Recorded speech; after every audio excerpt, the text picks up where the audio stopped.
Un privilegio recibir de ustedes tan amable invitación, en este caso del Ministerio de Cultura Dominicano, con ocasión de la Feria Internacional del Libro de Santo Domingo 2024, dedicada al poeta Dr. honoris causa, Premio Nacional de Literatura, don Mateo Morris.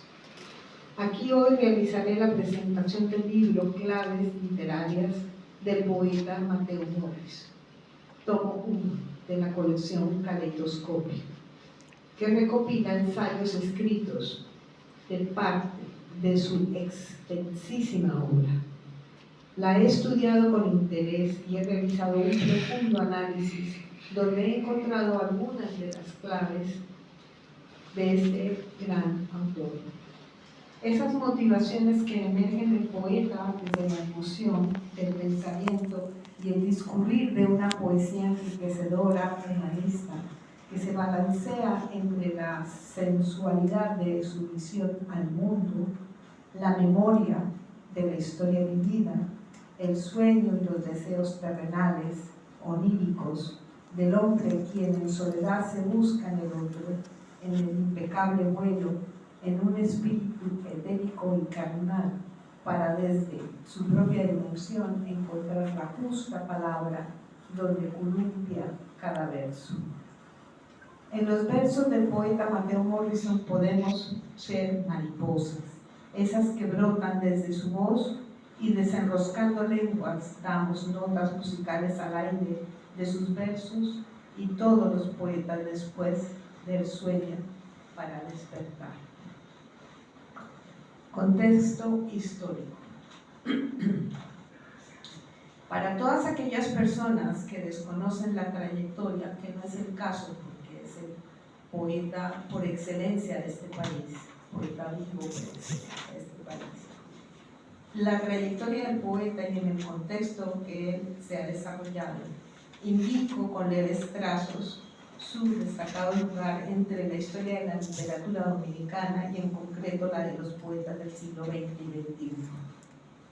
Desde la época del romántico, la poesía moderna, el movimiento de la poesía sorprendida, de la que derivan posteriormente los antitrujillistas, los poetas independientes, esa generación de los 60 llegan a la poesía de la posguerra dominicana, dentro de la cual se encuentra junto al aquí homenajeado los poetas Alexis Gómez Rosas, a quien tuve el placer de conocer, Enrique Eusebio, Soledad Álvarez, y Federico Jovine, con quien no solo conocí, sino compartimos largas jornadas de charlas. Y por supuesto, el culminante poeta a quien dedico este libro, Mateo Morris. Todo deriva posteriormente en los movimientos de la poesía contemporánea y sus representantes, como son Ángela Hernández, José Mármol, Basilio Villar, Plinio Chaín, León Félix, Rey de Roa, a quienes he tenido la fortuna de leer, escuchar y conocer. Así pues, no es baladí que la influencia de la generación anterior y sus grandes poetas como Mateo Morrison han dejado huella indeleble en los actuales creadores dominicanos. Pasando a la razón por la que estoy hoy aquí, deseo trasladarles mi inmensa admiración por el alto nivel cultural en este país, con la distinción de poseer unas mentes preclaras. Como admiradora he leído a varios de los laureados y clásicos escritores de República Dominicana. En el caso de Mateo Morrison, y como titula Fernando Cabrera, este autor ha realizado de la cultura y la poesía un singular apostolado, y estoy totalmente de acuerdo. Por otro lado, considero que este autor se ha ocupado y preocupado desde la acción, a despertar desde la educación esas inteligencias y cultivando, trasladado a sus conciudadanos, a los dominicanos, sus propias creaciones y manifestaciones culturales que serán el patrimonio cultural para las nuevas generaciones, quienes darán frutos muy seguramente a corto y medio plazo.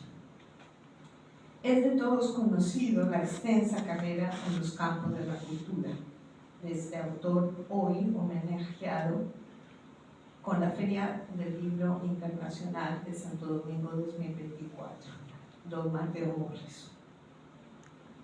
Traía una lista de los datos biográficos del autor, pero solamente voy a leer unas líneas. En la historia de la literatura dominicana corresponde a la generación de la posguerra. Posee un máster de filosofía en el mundo global por la Universidad del País Vasco. Fundó el taller literario César Vallejo, Premio Nacional de Literatura. Recibió la distinción de Salomé Enríquez en Santo Domingo, donde nació. Se le otorgó en forma excepcional la distinción de hijo meritísimo, y así una larguísima lista que creo que ustedes como dominicanos la conocen. Está traducida a 8 idiomas. En 2009 recibió en Ohio el título Doctor Honoris Causa de Humanidades por la International Writers and Artists Association, y en febrero de este año 2010, recibió el Premio Nacional de Literatura. Ahora paso a comentarles sobre la colección Caleidoscopio. La palabra caleidoscopio define cómo se recopilan luces bellas, del griego kalos, con formas e imágenes que desvelan lo que hay en el interior, scopio. Para poder ver, el ser humano necesita de la percepción del sentido de la vista, de la información lumínica y de una identificación e interpretación en el cerebro por intermedio de su estímulo hasta llegar al lenguaje de las imágenes para la